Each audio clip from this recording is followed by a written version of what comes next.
உலகக்கோப்பை வென்ற இந்திய அணியை சந்திக்க டெல்லி சென்றார் நடிகர் ரஜினிகாந்த். அந்த வீடியோ வைரலாகி வருகிறது. அதனை பற்றி பார்ப்போம். பார்படஸில் நடைபெற்ற தென்னாப்பிரிக்கா அணிக்கு எதிரான T20 உலகக்கோப்பை தொடரின் இறுதிப் போட்டியில் இந்தியா 7 ரன்கள் வித்தியாசத்தில் வெற்றி பெற்று சாம்பியன் பட்டம் வென்றது. கடந்த 29ஆம் தேதி நடைபெற்ற இந்த போட்டியை தொடர்ந்து பெரில் புயல் சூறாவளியால் இந்திய அணி வீரர்கள் பார்படஸிலேயே சிக்கினர். இதைத் தொடர்ந்து BCCI மூலமாக தனி விமானம் அனுப்பப்பட்டது.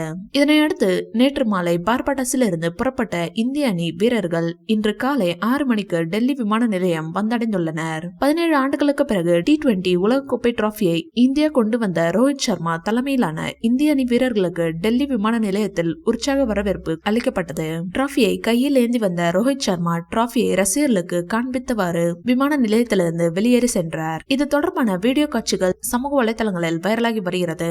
BCCI X பக்கத்திலும் இந்திய அணி வீரர்கள் டெல்லி வந்த வீடியோ காட்சிகள் பதிவிடப்பட்டுள்ளது. இந்த வீடியோ பிடிச்சிருந்தா லைக் பண்ணுங்க, ஷேர் பண்ணுங்க.